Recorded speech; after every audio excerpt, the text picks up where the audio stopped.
Magandang umaga mga kapatid. Basta nakabot tayo ng alas 9, magsiwalam po tayo. Total ibang kapatid, darating din yan. So ang ating pag-aaral po sa umaga ito ay sa ika-6 ng kabanata na aklat ni Pablo sa mga taga-Roma. Doon sa ika-5 kabanata, ito yung context eh. Sinabi ni Apostle po, dahil nga doon sa kalagayan na yung mga tao nagkasala, tapos wala silang paraan. Wala silang paraan para matangkan nila yung kailang pagkakasala. So wala lang ibang paraan kundi patawarin sila ng Diyos. At sabi ni Pablo sa Romans 5 verse 20, "Moreover, the law entered that the offense might abound." Doon sa ating pag-aaral noong nakarang linggo, sa kautusan ni Moises, walang provision ng kapatawaran. So, dumadami kasalanan. Dahil di sila napapatawad. O, dumarami. Taon-taon, inaalala kayo ng mga pagkakasala. So, nag-aayos sila ng mga dugo ng mga hayop, pero actually, mga dugo, hindi rin nagpapatawad ng kailang mga kasalanan. Yung ginagawa niya lang yun, ay para mapunta sa kailang kaisupan tungkol sa ating Panginoon na may darating na tagapagligtas. Yun ang dahilan, no? Pero yung mga dugo ng mga hayop, hindi nagpapatawad yun. So, dumadami kailang magkasalanan. So, pag gano'n ang paraan, isa lamang ang paraan para sila matanggal sa ganung kalagayan, ang biyaya ng Diyos. In other words, dahil dumadaming kasalanan, lalong nagiging matindi ang pangangailangan ng biyaya ng Diyos. Yun ang sinasabi ni Pablo. Kaya nga, dumating ang Panginoon sa tatang panahon upang siya mamatay sa krus para mapatawad tayo sa ating mga pagkakasala. Yun makikita. Yan ang context itong susunod na kabanata. Kasi pwede nilang tanungin. Kung gano'n pala nga niya, yun ang verse 1, kung gano'n pala, what shall we say then? Kung gano'n pala, shall we continue in sin that grace may abound? Total nga niya, pag nagkakasala yung tao, sumasagana ang biyaya ng Diyos. So, maaari ba tayong magpatuloy sa pagkakasala? Total, pagka dumarami yung pagkakasala, ay dumadami ng biyaya ng Diyos. Yan ang tanong nila. Yan ay isang tinatawag na rhetorical question. Hindi ito tanong na tinatanong para sagutin. Hindi, para magpaliwanag. Paniniwanag ni Apostle Paul sa ika-6 na kabanata, hindi gano'n. Dahil once upon a time, dumating ang biyaya ng Diyos para mapatawad ang kasalanan sa libutan. Hindi ibig sabihin na pag tayo pinatawad sa ating mga kasalanan, ay magpapatuloy tayo sa pagkakasala.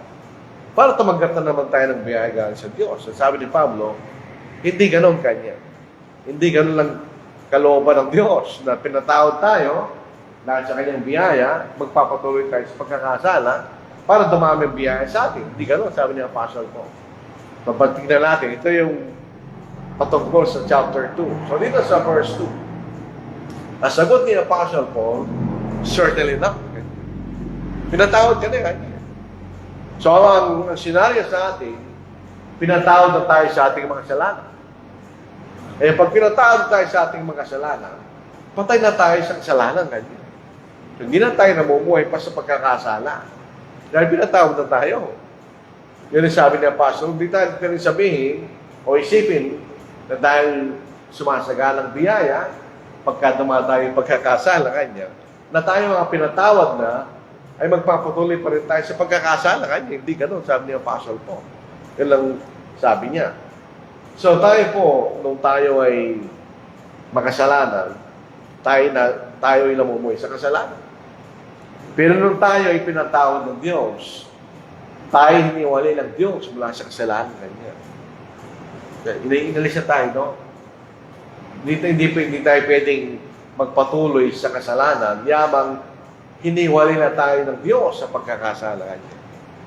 Kaya yung mga Kristiyano, tinatawag tayo mga banal sapagkat tayo hiniwalay kanya.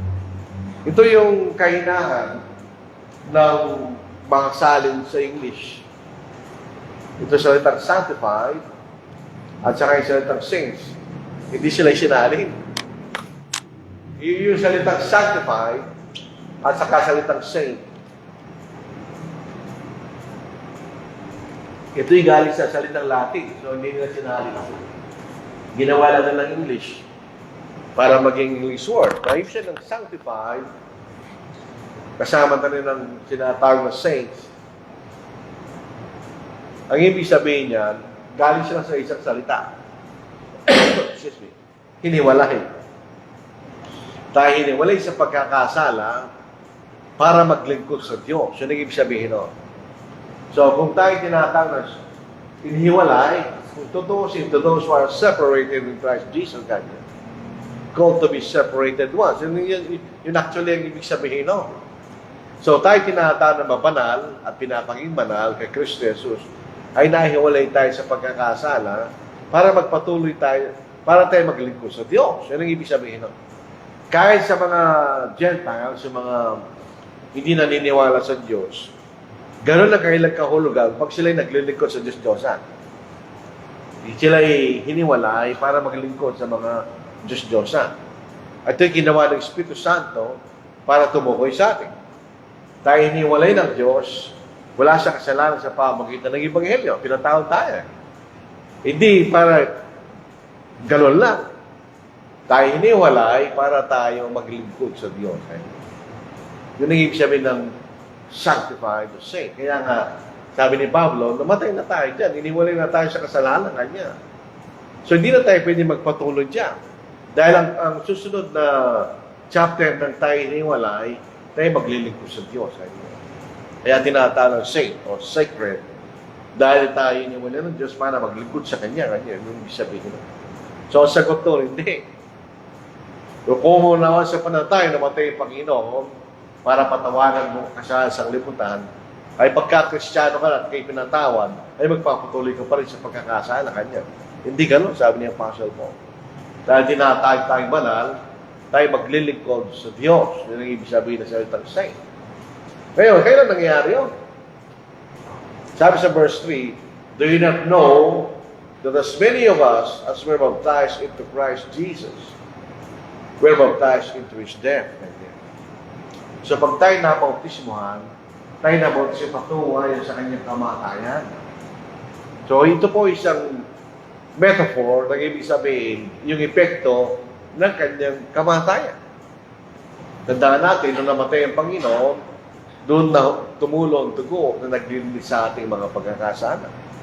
So tayo papunta doon sa dugo ng ating Panginoon. Makikita natin. Kaya siya namatay, ito po sa American Standard Version, for this is my blood of the covenant, which is poured out for many unto remission of sins. Lahat ng tipan may dugo. Sa Old Testament, ang dugo ay mga dugo ng mga hayop Kanya. Pero sa bagong tipan, ito'y dugo ng ating Panginoon. Kaya kailangan siyang matay sa krus. Para ang Kanyang dugo ay tumulo, para saan? Para siya kapagpamatawad ng mga kasalanan Kanya. So, hindi siya namatay sa krus, wala tayong katatawaran. Dito sa Hebrews chapter 9, verse 3 to 2. Ito yung prinsipyo ng Diyos na sa lahat ng paglilinis Kanya o pagpapatawad ng kasalanan, kailangan may pagtulo ng dugo Kanya sa natin. Sa katunayan, sa ilalim ng kautusan, alos lahat ng mga bagay ay nililinis ng dugo. Sa Old Testament, lahat ng ginagamit sa paglilingkod sa Diyos, hinugasan na ng dugo Kanya. Hinugasan na ng dugo. Lahat ng mga bagay sa templo, hinugasan ng dugo yun Kanya. Dahil bakit ano? Ito ang prinsipyo na sinasabi. At kung walang pagdanak ng dugo, ay walang kapatawaran na magkasalanan. So yung mga bagay na ginagamit sa templo, hinugasan sa dugo para ito yung maging malinis Kanya. Dahil ito yung ginagamit sa paglilingkod sa Diyos. So kung walang pagkabuhos ng dugo, ay walang kapatawaran ng magkasalanan. Kaya kinakailan ng Panginoon ay mamatay at tumulong Kanyang dugo para sa kapagpapatawad ng magkasalanan. Dito sa Revelation chapter 1 verse 5. And from Jesus Christ, the faithful witness. Faithful witness dahil siya nagpakilala tungkol sa Ama. Kung sino ang Ama Kanya. the firstborn from the dead. Siya yung taong namatay mula sa mga patay na hindi na namatay. Kung babasahin yung Biblia, lalo sa Hebrews chapter 11, to sa Matthew chapter 27, may mga taong nabuhay na maguli bago ang Panginoon. Pero namatay sila uli. Pero ang Panginoon, siya lamang ang namatay, na hindi na namatay, nabuhay na maguli, na hindi na namatay. And the ruler over the kings of the earth. To Him who loved us and washed us from our sins in His own blood. O yun na dahilan ba't siya namatay. Para tayo ugasan ng ating mga pagkakasala sa pamagitan ng kanyang dugo. So yun na tayo napagtisimo, patungo tayo sa kanyang kamatayan kanya.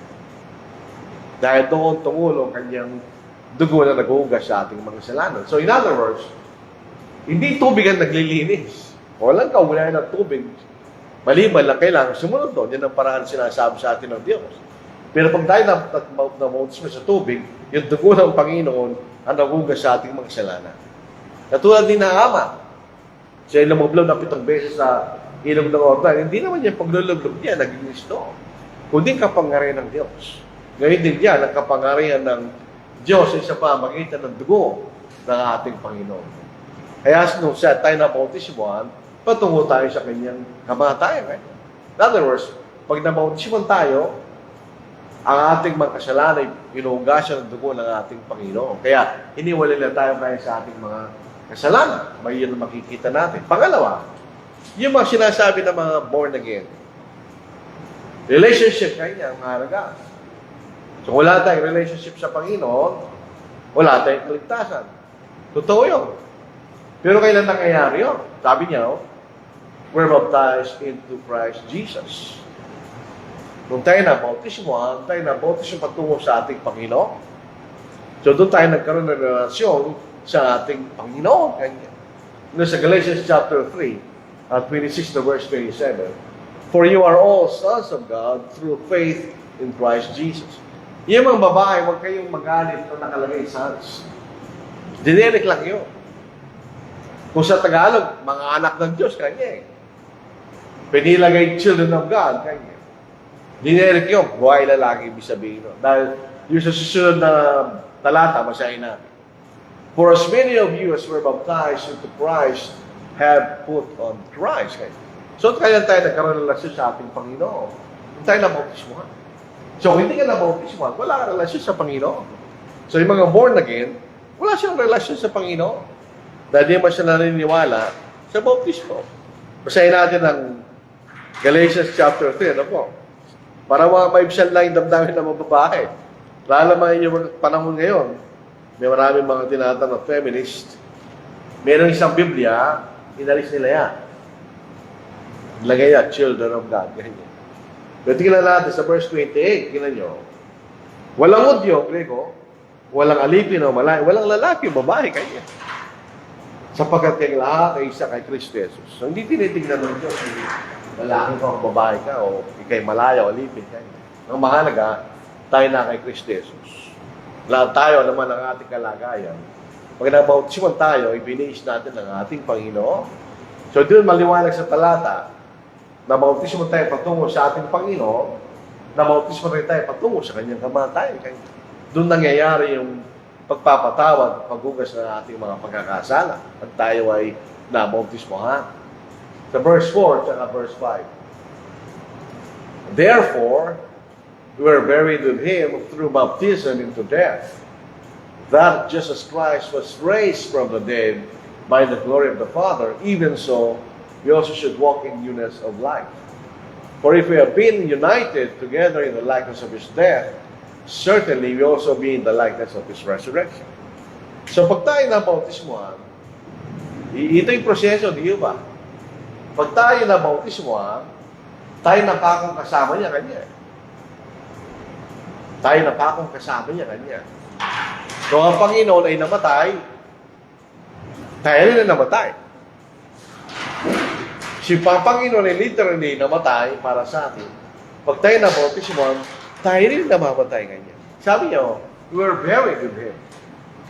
Kaya yung sinasabi ng mga Calvinist, na bago ka mabautismohan, ay naligtas ka na sa pananampalataya.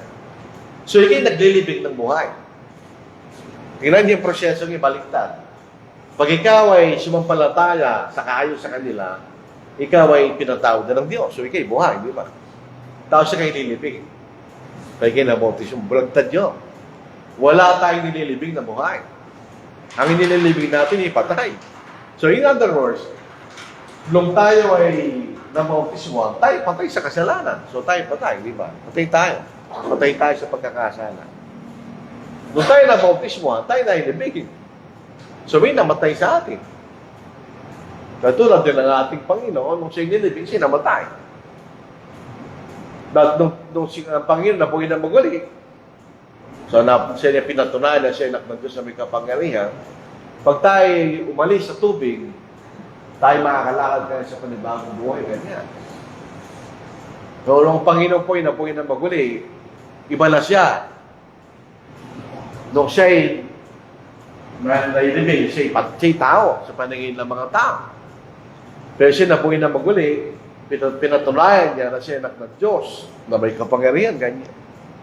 Hindi na siya dati, na tao lang sa paningin ng mga tao. Ngayon pinatunayan niya, siya anak ng Diyos, na may kapangyarihan. Tayo rin, pag tayo ay umalis sa tubig, tayo makakalakad kayo sa panibagong buhay. May meron din isang kaisipan na makikita natin. Kung ang Panginoon ay nabuhay na maguli, tayo rin ay mabubuhay na maguli kanya.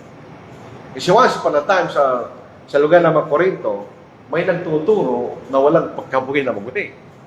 Pero kung ang Panginoon nabuhay na maguli, tayo rin ay mabubuhay na maguli kanya. So ito makikita natin. Itong kalagayan natin dito, bago tayo na bautismo, tayo patay sa pagkakasala kanya. Dito sa Ephesians chapter 2.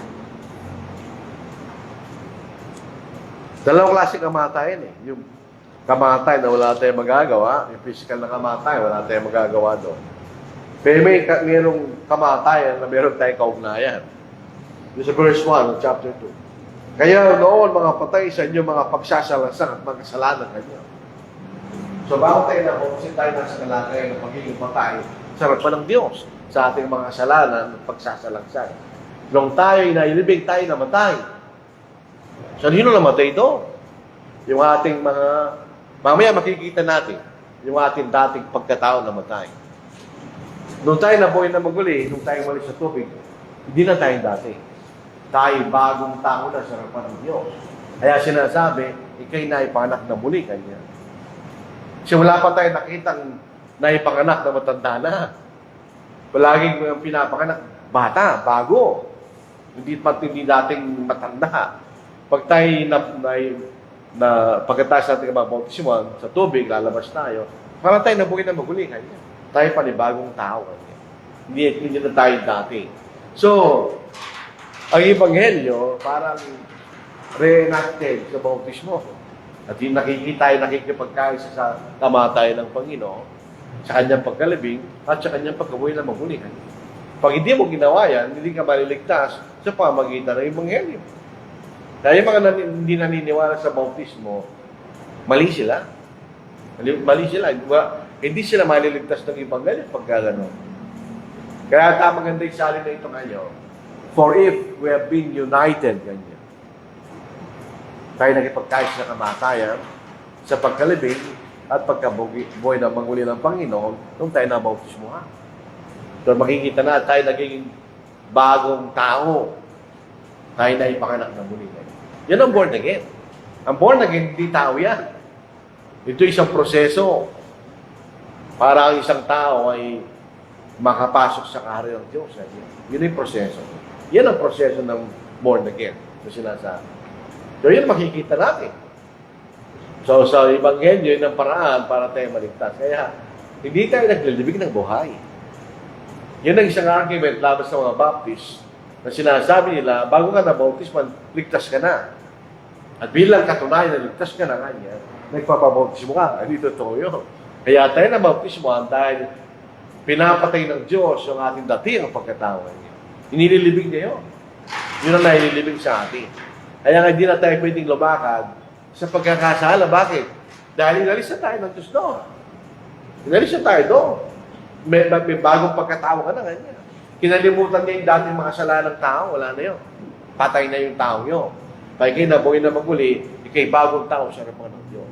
At tinatawag na born again. Makikita natin. Tutuloy po natin. Ito na talata. Knowing that our old man was crucified. So it is yung explanation pa ng nakarang talata. Ang ating datiang pagkatao na yung napako sa krus.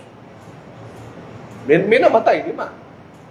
Kaya kayo crucify, 100% kayo mamamatay. Meron siyang pinatay. Ano yun? Yung dating pagkatao. That the body of sin. Itong body of sin, hindi nga ating katawan pinag-uusapan. May ating katawan, hindi naman nagkakasala.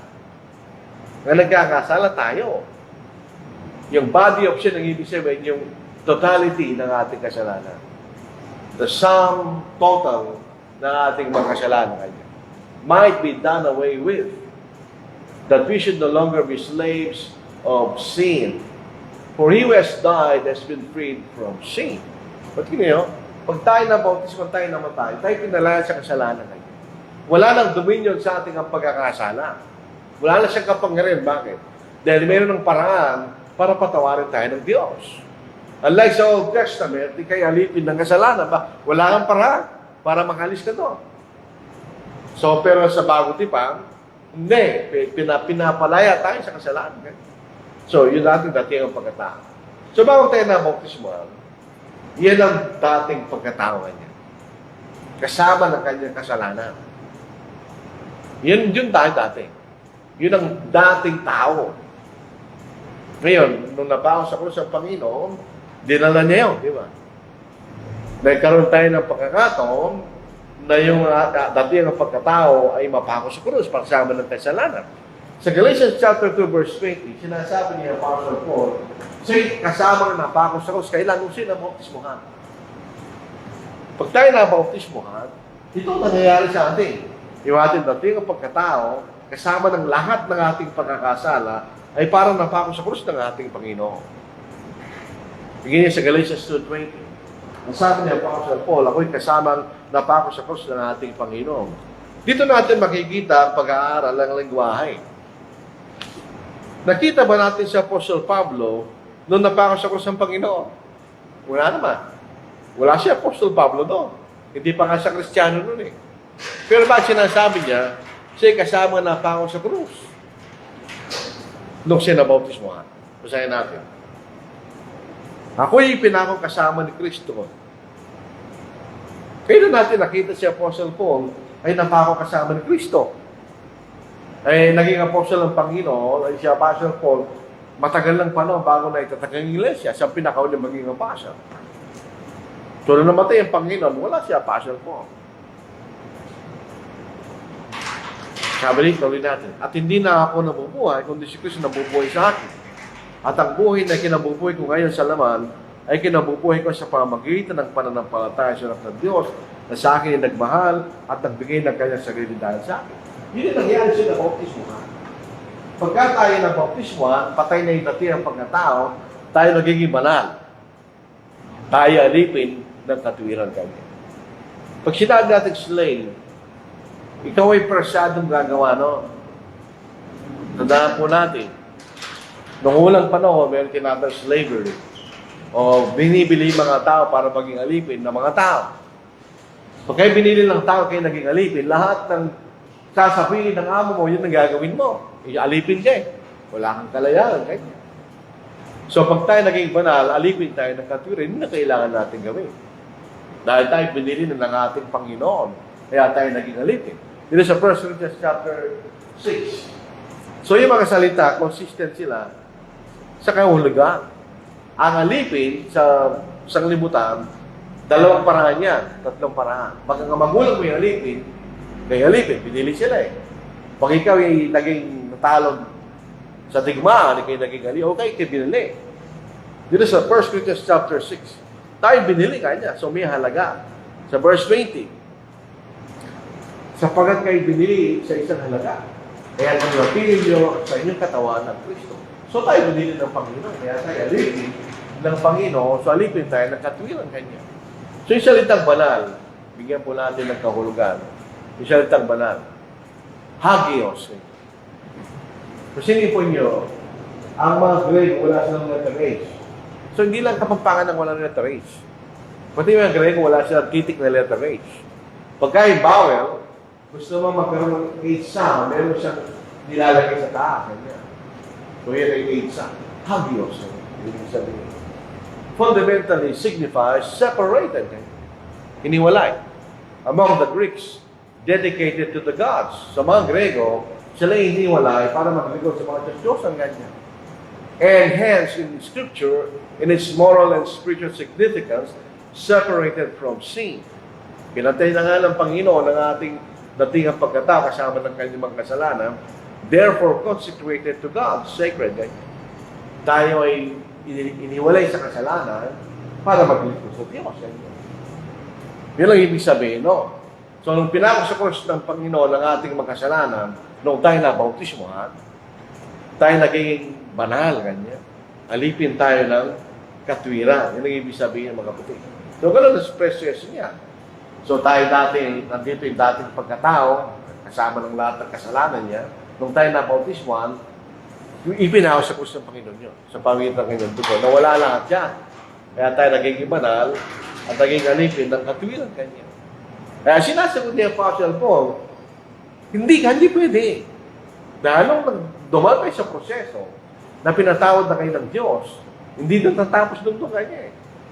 Kayo naging naglilingkod sa Panginoon. Ginagawa niyo kanyang katwiran. Yun ang ibig sabihin ng Apostle Paul. So, hindi na tayo pwede bumalik sa dati. Dahil pinalaya na tayo sa kasalanan. For he was died has been freed from sin. Dito tayo namatay nung tayo nabautismohan. Namatay na tayo sa ating dati ang pagkatao na wala na yan at nagiging bago sa harapan ng Diyos. Yun ang sinasabi ni Apostle Paul.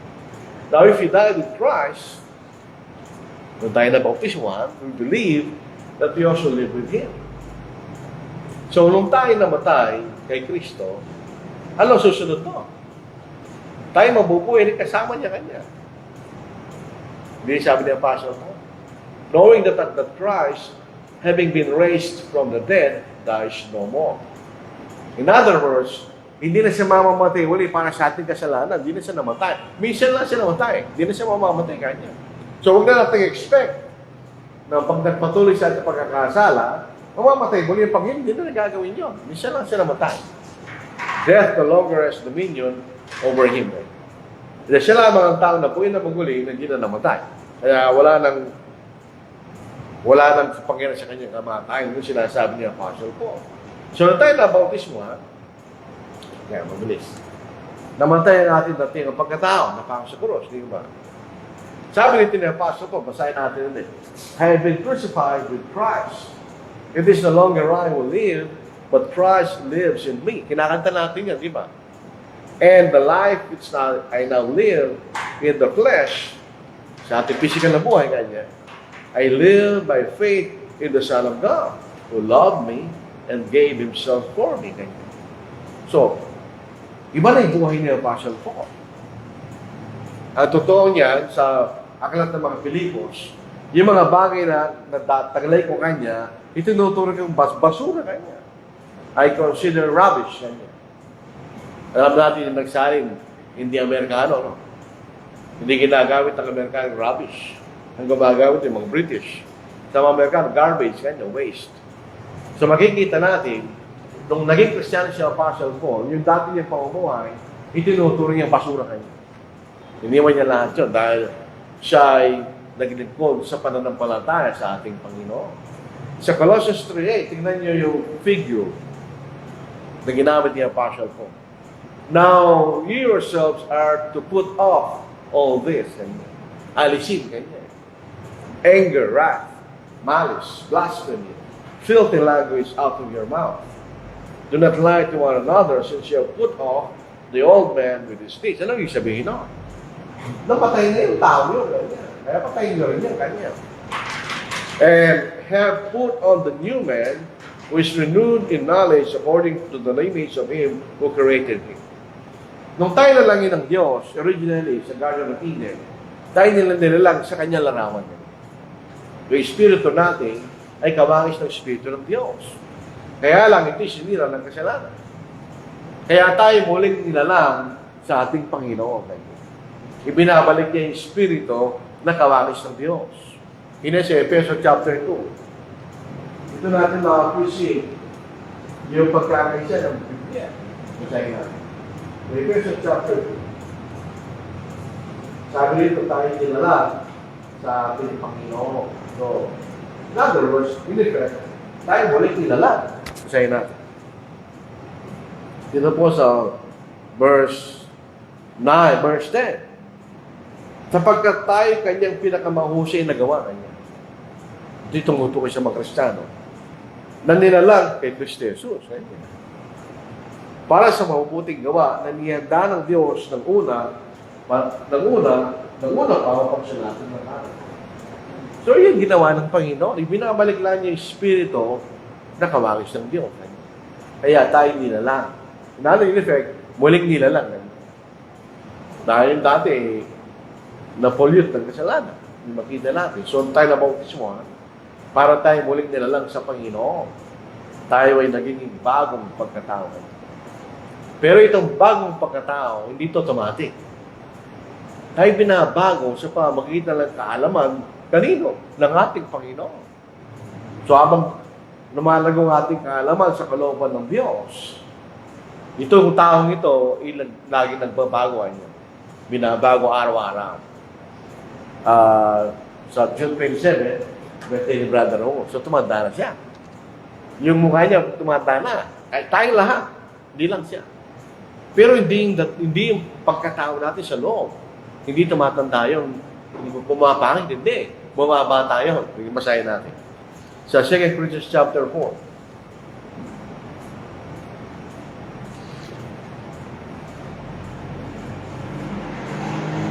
Pwede ko. Ewan ko. Doon ako'y bata.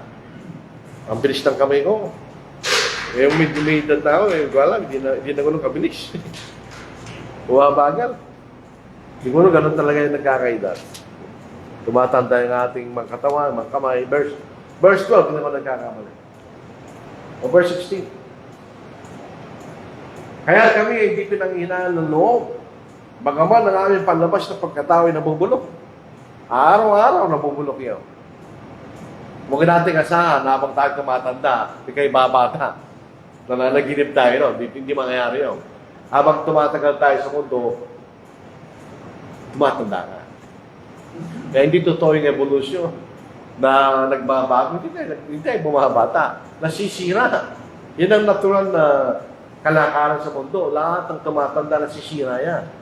Hindi sila nagbabago. Pero yung ating ang pagkatao, dahil dito panmaterial, sabi nito, bagamat ang aming panlabas na pagkatao ay nabubulok, ang aming panloob na pagkatao ay binabago sa araw-araw, parang parang. Natama dito ng salita ng Diyos. So, kung nabubusit tayo pag tumingin sa salamin, dahil pumatake tayo pag tumatanda, yung ating dating ang pagkatao, dapat hindi gano'n. Hindi siya sumasabay doon sa sinabubulok. Siya nagbabagoan niya. So, tingnan niyo yung pagkaiba ng dalawa. Meron yung bagong pagkatao, hindi nagbabagoan. Hindi ito nabubulok. Pag tayo ay nag-aaral sa salita ng Diyos. Sabi rito, si Kristo nagtagumpay sa kamatayan. Ano klaseng kamatayan yun? Doon siya nabuhay na maguli. Nagtagumpay siya sa kamatayan. Pero tayo mga tao, hindi pa nangyari sa atin yan. Tayo namamatay pa rin tayo. Pagdating ng ating Panginoon, sa pakalang pagkakataon, wala na rin kapangyarihan sa atin ng physical na namatayan. So, nabuhay na maguli ang Panginoon. So, wala na kapangyarihan sa kanyang kamatayan. Sabi niya, hindi magwawagi ang kamatayan laban sa kanya. So, kahit mamamatay ang Panginoon, siya'y mabubuhay na maguli. Dito sa Matthew 16 verse 18. And I also say to you that you are Peter. Sabi naman British, Peter and po Petros. Ang ibig sabihin, a small people. Bato, yung binabalbag natin. Alam namin sa tirador. Yan ang people, yan ang Petros. And on this rock, yun ay Petra, yun ay siya malaking tipak na bato. Na pwede ka magtayo, yan sa ibaba. I will build my church. Yung Petra, yun ang katotohanan siya anak ng Diyos na buhay. And the gates of Hades, na ibang mga salin, and the gates of death, and the power of death, kanya, shall not prevail against it. So, siya magbubuhay na maguli kanya. Upang itatag niya kanyang iglesia. So, siya nabuhay na maguli, dinayin niya kamatayan kanya. Tuloy pa natin.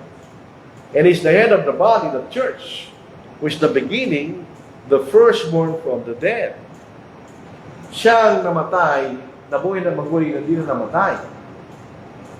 Ang ibig sabihin, meron siyang kapangyarihan sa kamatayan. That in all things, he may have the preeminence. Siya yung pangulo ng iglesia, so siya yung kapangyarihan sa iglesia kanya. Siya rin ang labalang ng lahat ng mga bagay, so siya yung kapangyarihan sa lahat ng mga bagay kanya. At siya rin ay nabuhay mula sa mga patay, dahil may kapangyarihan siya sa kamatayan kanya. So namatay ang Panginoon, tinalo niya ang kamatayan. Hindi maaari ng kamatayan na magtagumpay laban sa ating Panginoon.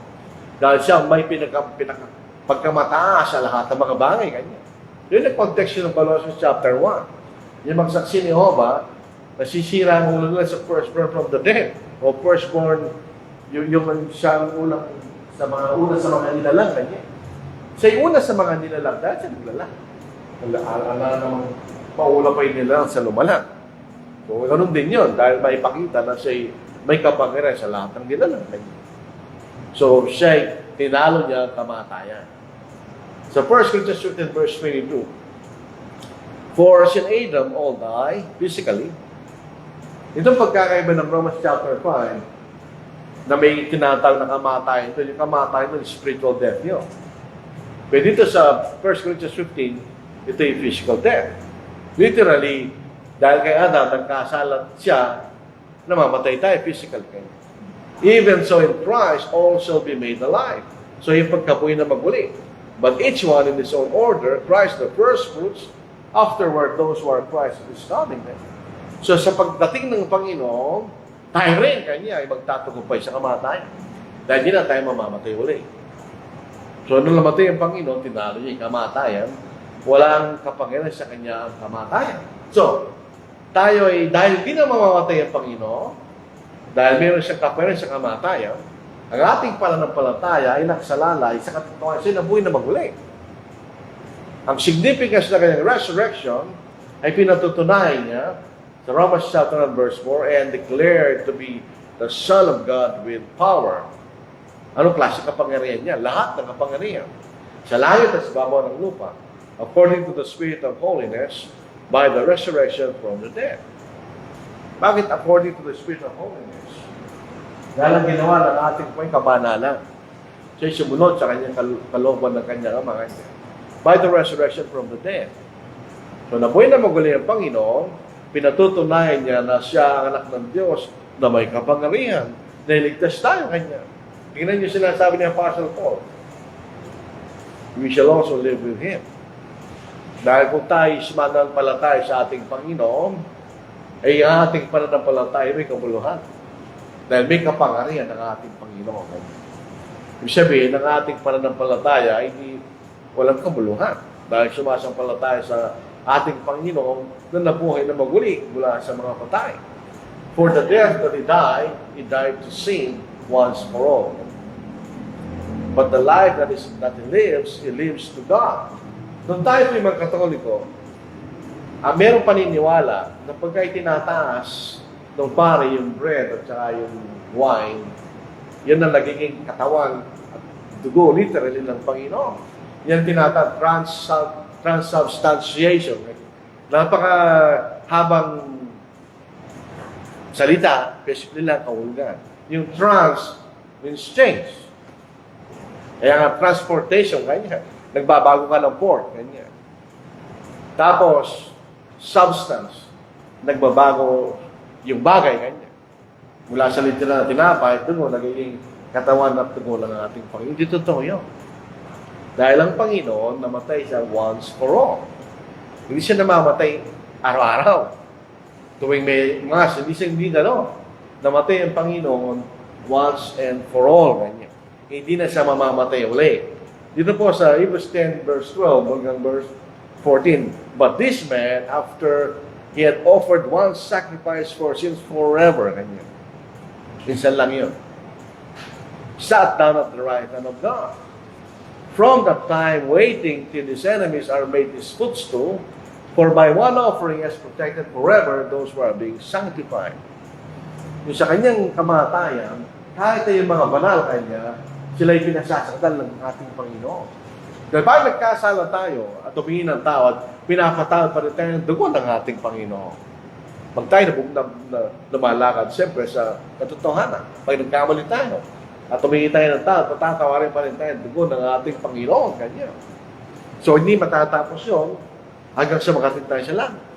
Pagdating muli ng ating pag siya namatay lang sa minsan, hindi na siya mamamatay uli. Kaya hindi natin sabihin na dahil pinatawad tayo, magkasala na tayo, hindi na siya mamamatay. So pag wala na tayong pag-asa, pag gano'n, na hindi tayo nagpapatuloy sa katapatan ng ating Panginoon. But the life that He lives to God. Siyempre, siya nasa langit kayo. Kasama siya ng Diyos. So gano'n din tayo mga Kristiyano, mga batid. Likewise, katulad ng ating Panginoon, you also reckon yourselves to be dead indeed to sin. Kailangan tanggapin natin ang totoo, but alive to God in Christ Jesus our Lord. Pagtingin natin ng Kristiyano, we are dead to sin. Patay na tayo sa kasalanan. Wala tayong pakinom sa kasalanan. Patay na tayo dyan. Yun ang binasa sa Colossians 3:5-11 kanina. Patay na tayo sa pagkakasala. Pero tayo buhay kanya sa Diyos. Wala na tayo, iniwalay na tayo sa kasalanan. Pero tayo buhay sa Diyos sa pamamagitan ng ating Panginoon. We are spiritually alive. Tayo patay sa kasalanan. And we are spiritually alive kanya. Sa Diyos, sa pamamagitan ng ating Panginoon. Basahin po natin. Dito sa Efeso, chapter 2:5-7. Minsan, mahirap ilagay yung buong talata. Pag mayroong ganyang klaseng illustration, sa basahin na lang po natin. Sa verse 5, maging noong tayo mga patay, yung po mga Calvinists, iniaring tulad nila yung patay sa physical, katulad sa patay sa spiritual. Kung yung patay, wala na magagawa kanya. Ganon din kanya yung patay sa spiritual, wala sila magagawa. So kung maliban ng Diyos, sa pamamagitan ng Espiritu Santo, pumunta sa kanila, sila maliligtas. Hindi totoo yun. Tayo, yung mga spiritually dead, pero sila magagawa kung susunod sa Evangelyo. Basahin natin ulit. Maging kung tayo yung mga patay sa pamamagitan ng ating mga pagsuway, binuhay tayo niya kay Kristo, sa pamamagitan ng biyaya kayo naligtas. In other words, kung hindi tayo pinatawad ng Panginoon, mananatili tayo sa kasalanan.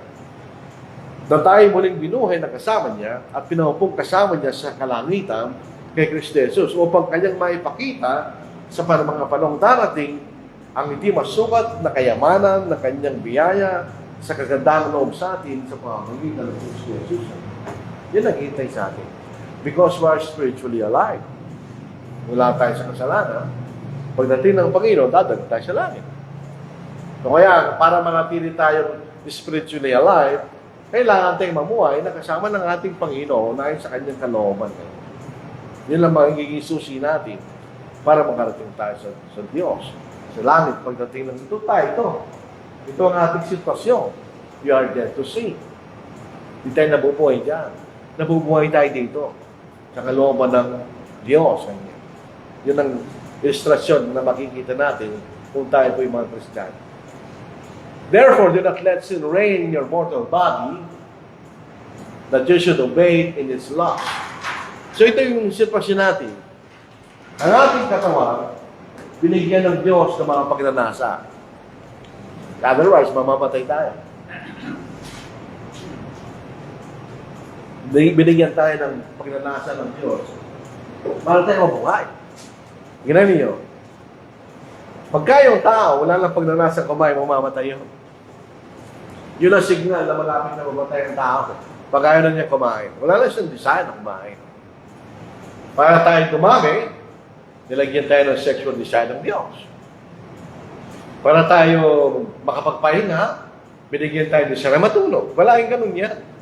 Kaya lang, ang katawan, walang isip. Ang may isip tayo, ganyan.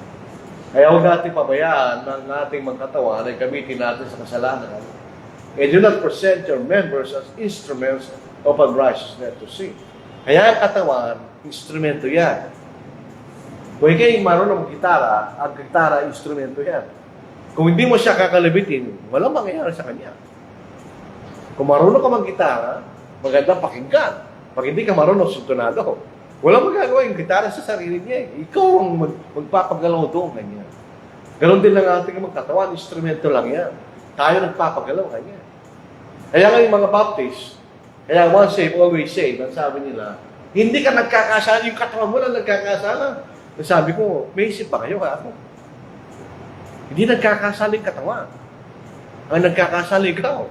Kung saan mo ginagamit ang iyong katawan, kasi instrumento lang yun, oh. Di ba? Pag instrumento na may nagpapagalaw dyan. But present yourselves to God as being alive from the dead, and your members as instruments of righteousness to God. Common sense lang sinasabi niya eh. Once upon a time, nung tayo mga di-Kristiyano, ginagamit nating katawan sa paggawa ng masama. Kanya. Instrument to sin. Kanya. Pero Kristiyano lang tayo ngayon. At tayo binuhay mula sa mga patay. Kanya. Inisaya sa ating mga kasalanan. Kaya buhay tayo ngayon. And your members as instruments of righteousness to God. So gamitin natin ang ating katawan bilang paggawa ng matuwid sa harapan ng Diyos. Kanya. Balik tayo sa 1 Corinthians chapter 6. Di ba tayong templo kaya ng Espiritu Santo? Hindi naman literally nakatira sa atin ng Espiritu Santo. Sa ating katawan, naglilingkod tayo sa Diyos. Sa templo sa Jerusalem, wala naman doon ng Diyos. Doon sila naglilingkod sa Diyos. So, kung templo ng katawan, templo ng Espiritu Santo ng ating katawan, hindi naman nandito Espiritu Santo sa ating katawan. Ang ating katawan, dito na tayo naglilingkod sa Diyos. Sabi ko na, sa verse 19, o hindi ba niyo nalalaman ng inyong katawan ay templo ng Espiritu Santo ngayon? Na nasa inyo? At tinanggap ninyo mula sa Diyos at hindi kayo sa inyong sarili ganyan. Sapagkat kayo binili sa isang halaga, kaya tinatinin ninyo ang inyong katawan sa Diyos. Saan natin gagamitin ang ating katawan? Sa paglulahati sa Diyos. Ganyan. So, yung ating katawan, walang isip yan. Tayo may isip. Saan natin gagamitin ang ating katawan? So, merong parang contrast. O, sa palatay, pinayagan nyo kanya ng inyong kasalanan naman na maghari sa inyong katawan kanya. Ginagawin nyo yung katawan sa paggawa ng masama. Pero ngayon kanya, kayo niligtas ng Diyos, kayo yung gamitin nyo ang inyong katawan bilang instrumento ng katuwiran sa Diyos. Kasi pinili tayo ng halaga. Literally o figuratively, hindi natin pag-aari ang ating sarili. Tayo pag-aari ng bumili sa atin. O kailangan natin gawin yung kalooban na bumili sa atin. Right? Ito na lang po, parang last na ito. Susunod, pagtuloy po natin. For sin shall not have dominion over you. For you are not under law, but under grace. Ito rin po ay ginagawin sa maling paraan. Wala na tayong kautusan kanya. Tayo na sila ng biyaya kanya. Hindi nila naintindihan sinasabi ni Apostle Paul. Sa ilalim ng isang pagliligtas sa kautusan, katulad ng kautusan ni Moises, napag-aralan natin niya, wala siyang probisyon ng pagpapatawad. Katulad ng ating batas under normal circumstances, pagkakasala ka, walang magagawang Diyos kundi parusahan ka. Yun ang batas. Yun ang paraan ng batas. Kaya magiging matuwid sa batas kung hindi ka nagkasala. Kaya nga pag napatunayan ng Diyos, wala kang kasalanan, dahil hindi ka lumabang, kanya. Pero kung kayo lumabang, hindi ka na pwedeng maging matuwid dahil lumabag ka na, kanya. So ang kasalanan ay may kapangyarihan sa iyo. Dahil walang paraan ay kayo mapatawad, kanya. Yun ang sinasabi ni Apostle Paul. Sa ilalim ng kautusan ni Moises, walang paraan ng pagpapatawad. Kaya pag nagkasala ka, di kayo nasa ilang kapangyarihan ng kasalanan, wala ka magagawa. Tingnan niyo, basahin natin. Hebrews chapter 10. Kaya ito po akalat ni Pablo sa mga taga-Roma, ito is pinakamahirap na akalat. Unless hindi mo makita yung mga salita kung ano sinasabi nila. Basahin natin sa Hebrews chapter 10, 1 to 4.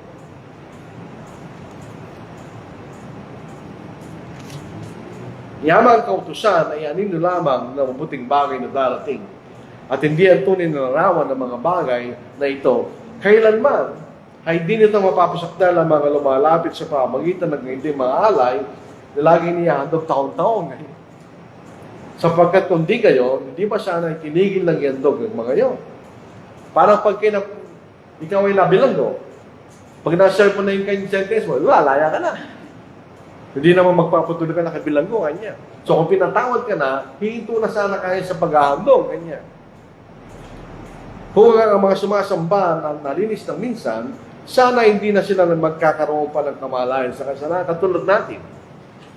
Kung tayo pinatawad tayo na bautisman, hindi na natin naisip yun dati natin kasalanan. Dahil natin pinatawad na tayo eh. Hindi na tayo guilty. Pero kung hindi pinatawad, eh guilty ka palagi. Verse 3. Wala siya pa, magitan ng mga handog na ito ay may pagpapaalala ng mga kasalanan taon-taon.